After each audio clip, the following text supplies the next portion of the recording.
Oke, selamat malam semua. Sekarang tanggal 20 Maret ya. Penerusan daripada video yang kemarin, ini kan kita bahasin dulu dari indeks dolar sesuai yang diantisipasi ya. Kalau misalkan level area yang sebelumnya ini resisten, ketika harga di atasnya kemudian turun ke bawah, fungsinya menjadi support kembali. 103,79 ini mampu bertahan, masih ada potensial untuk indeks dolar ini menguji level area atau menuju 104,22 sampai dengan 104,34 itu yang pertama. Kemudian yang kedua, kalau misalkan kehilangan level area support yang berada di 103,79, masih ada potensial untuk indeks dolar itu menuju level area zona demand yang di bawah di sini. Ternyata pergerakan hari ini level area 103,79 itu mampu menahan, dan pergerakan saat ini itu sudah hampir mencapai resisten yang ketiga dari weekly 104,22 dan resisten 4 yang berada di 104,43. Skenario-nya masih ada potensial ini keangkat ke atas, apalagi hati-hati kalau misalkan nanti FOMC itu hawkish dan ada pernyataan kalau misalkan pemangkasan suku bunga di tahun 2024 ini tidak jadi 3 kali, bahkan nanti muncul omongan cuman 2 kali, ini indeks dolar bisa mendadak langsung menuju 105,00. Ini yang diantisipasi. Tetap waspada. Proyeksinya indeks dolar untuk saat ini sampai dengan besok masih ada potensial harga lanjut ke R3 dan R4 nya kurang lebih ya. Batas maksimal kalau FOMC hawkish 105 ini menjadi zona pantau. Kemudian untuk gold sesuai yang di planning kemarin ya, dari outlook kemarin stop loss aman, TP1 udah kena. Kemudian video yang kemarin ini juga sama. Kalau misalkan kehilangan resisten ya, bekas support resisten yang berada di zona blok biru ini 2157, masih ada potensial untuk gold ini keangkat ke atas menuju zona supply yang masih fresh, dan ini pas banget ya kalau ditarik ke kanan. Ini harusnya udah ke trigger, stop loss aman. Targetnya TP1 itu masih tetap ini running, TP1 balik lagi di 2150-an kurang lebih sebagai TP1. TP2 itu di kisaran 2140 sampai dengan 2138. Cuman nanti menjelang FOMC kurang lebih ya, antara jam 10 malam, jam 11 malam waktu Indonesia Barat, saran saya kalau misalkan harga tidak mampu bergerak di level area 2150-an, ini saran saya keluar sebagian posisi lock atau majukan stop loss di break even ya, keluar sebagian posisi. Intinya yang dikhawatirkan nanti pas FOMC itu nanti rilis press conference-nya, harga spike ke atas baru lanjut ke bawah, itu yang mesti diwaspadai untuk gold ya. Jadi planningnya nggak ada entry baru, masih penerusan daripada video yang sebelumnya, di mana potensial untuk gold ini masih ada potensial lanjut ke bawah, menguji yang pertama 2150 kembali, kemudian support 2 weekly itu berada di 2138, dan hati-hati untuk daily saya hapus dulu biar nggak bingung. Di 2138 ini juga ada level area zona supply yang zona demand yang masih fresh, yang masih belum dites ya. Tetap waspada levelnya. Kalau misalkan pergerakan nanti malam itu kehilangan level area 2132 sebagai batasan terbawahnya zona demand, mungkin ini masih ada potensial untuk gold ini lanjut ke dorong ke bawah menuju level area 2118 sampai dengan 2110 dari support 3 dan 4-nya weekly. Jadi ini masih ada potensial harga lanjut ke sana, tetapi mungkin malam ini pelan-pelan aja, mungkin nggak akan langsung ya.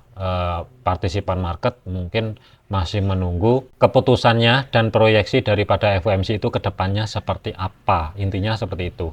Jadi planningnya masih tetap ancang-ancang cari setup sell. Untuk yang sudah punya entry posisi tetap standby, waspada. Kemudian untuk GBP USD, statusnya ini kemarin kehilangan level area zona supply yang di blok hijau ya. Ini saya hapus dulu biar nggak bingung. Ini hapus juga untuk zona supply-nya karena sudah di break. Kemudian pergerakan saat ini itu tertahan di level area sebagai psikologis 1.2700 yang sebelumnya menjadi level area support, dan untuk saat ini berubah fungsi kembali menjadi resisten minornya. Kalau misalkan ya, ini hati-hati dari segi time frame H1 ya, karena ini ada candle yang speknya atas bawah panjang, ini tetap diantisipasi, tetap diwaspadai, bisa ditandain dulu sebagai antisipasi kalau misalkan untuk GBP USD ini nanti spek ke atas baru lanjut ke bawah, itu tetap waspada. Targetnya masih tetap, target TP1-nya masih berada di 1.2670 yang ada re-entry kurang lebih di bawahnya 1.2743, tetapi sebagai batasan maksimal itu saran saya diambil yang ada di support 3 weekly yang berada di 1.2597 kurang lebih sebagai target maksimal untuk minggu ini tentunya. Jadi planningnya masih tetap ancang-ancang cari setup sell. Untuk teman-teman yang belum punya entry posisi, hati-hati ya.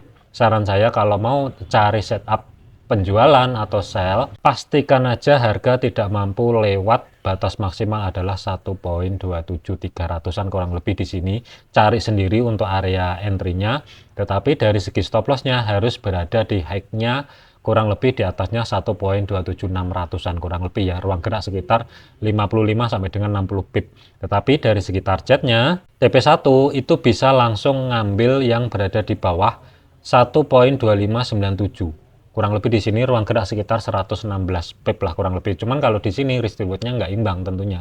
Karena ini statusnya GBP USD on track, kecuali untuk teman-teman yang udah dapat harga kemarin ketika harga ke reject di level area zona supply yang berada di sini. Zona supply yang di sini ke reject, masuk ke market ini mungkin oke kalau mau nargetin TP1 yang ada di history low yang berada di 1.2670 kurang lebihnya. Kemudian balik lagi untuk batas maksimal ya, sementara 1.2597 sebagai target zona pantau untuk malam ini sampai dengan lepas daripada FOMC nanti malam tentunya. Selanjutnya untuk Euro USD. Untuk Euro USD penerusan daripada video yang kemarin ini harusnya udah keluar ya. Untuk teman-teman yang kemarin sudah saya bahas, kalaupun mau re-entry sell, tunggu di zona supply yang ada di sini 1.0866 sampai dengan batas maksimal atas adalah 1.0876 kurang lebih. Selama zona supply ini mampu bertahan, mungkin kalau day trade bisa re-entry sell. Tetapi dari segi targetnya ini cuma ada 30 pip. Cuman kalau teman-teman ada entry di sini untuk day trade harusnya udah keluar. Kalau mau adjust menjadi swing, saran saya adalah untuk targetnya 1.0796 kurang lebih di sini ya, kurang lebihnya. Tetapi kalau mau entry sekarang ini saya tidak rekomendasi karena statusnya sudah on track, kecuali di bekas-bekas di sini kan juga ada bekas zona support yang sebelumnya, zona demand juga sudah di break dan harga ini masih bermain-main di level area tersebut. Selama nanti ya kurang lebih di jam 9 malam, kalau misalkan harga ini tidak mampu melewati batas maksimal itu 1.08500-an sebagai physical price level. Ini kalau mau cari ancang-ancang re-entry sell mungkin oke. Dengan targetnya 1.0796 ini kurang lebih ya. Ini oke, tetapi dari segi jarak untuk stop loss-nya tentunya juga lebih gede. Amannya antisipasi spike ke atas ini masih tetap, stop loss masih tetap berada di atasnya level area 1.0887 dengan targetnya risk reward 1:1. Stop loss 40 pip, TP-nya itu kurang lebih sekitar 50-an pip.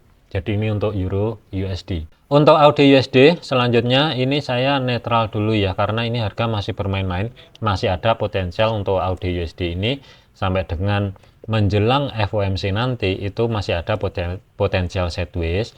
Hati-hati, level yang mesti dipantau batasan teratas adalah 0.6540 kurang lebih. Kemudian batasan terbawah itu di kisaran level area 0.6504 kurang lebih di kisaran level area tersebut.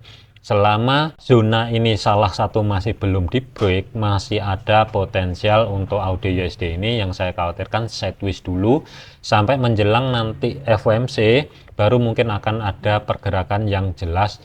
Cuman planning saya adalah masih tetap untuk AUD USD ini berpotensi untuk minggu ini ngejar support 3 yang berada di 0.6483 dan maksimal adalah support 4 yang berada di 0.6462 kurang lebih di sini. Jadi kesimpulannya untuk AUD USD ini planningnya masih tetap cari ancang-ancang penerusan setup sell, tetapi saat ini adalah wait and see dulu. USD CAD selanjutnya, untuk USD CAD harga mampu bergerak kembali di level area di atasnya resisten 1.3583. Sekarang fungsinya adalah berubah kembali menjadi level area zona support. Kemudian hati-hati di level ini juga ada zona demand baru, kurang lebih di sini demandnya zona yang di blok orange. Selama harga tidak mampu bergerak di bawahnya zona yang di blok orange ini, masih ada potensial itu untuk USD CAD statusnya sama, karena resisten 3 dan 4-nya dari weekly ini masih belum tercapai, masih ada potensial harga lanjut ke sana. Jadi antisipasi. Cuman kalau untuk cari ancang-ancang setup buy, hati-hati karena di sini juga mendekati hack yang terjadi di tanggal 19 kemarin 1.3613. Selama level area hack ataupun resisten terdekat ini tidak mampu di break, masih ada potensial ini bermain-main di antara 1.3583 sampai dengan 1.3613 kurang lebih. Tetapi kalau mau re-entry buy tentunya telat, kecuali kemarin ketika harga masih berada di zona tengah atau zona pivot daripada weekly 1.3500 ini mungkin oke ya. TP1 nya kemarin dari outlook adalah di 1.3583, harusnya ini udah keluar sebagian posisi. Untuk stop lossnya bisa dimajukan di break even, kemudian target TP2 nya sementara jangan jauh-jauh, batas maksimal adalah 1.3652 terlebih dahulu di resisten 4 nya weekly. USD Swiss ini pergerakan sama, harga mampu bergerak di atasnya resisten yang kedua dari weekly 0.8887, dan ini sudah zona supply di kiri, ini juga sudah di break, dihapus saja dulu. Kemudian hati-hati ketika zona supply ini break, di sini juga ada zona demand. Zona demandnya itu kurang lebih mepet banget di level area 0.8887 sebagai saat ini adalah berfungsi menjadi support. Selama harga tidak mampu bergerak lanjut ke bawah level area tersebut, ini masih ada potensial untuk malam ini itu bergerak ke atas menuju 0.8939 sebagai resisten 3 dan resisten 4 daripada weekly itu 0.8965 kurang lebihnya. Ini kalau mau re-entry buy ya, saran saya ini tunggu.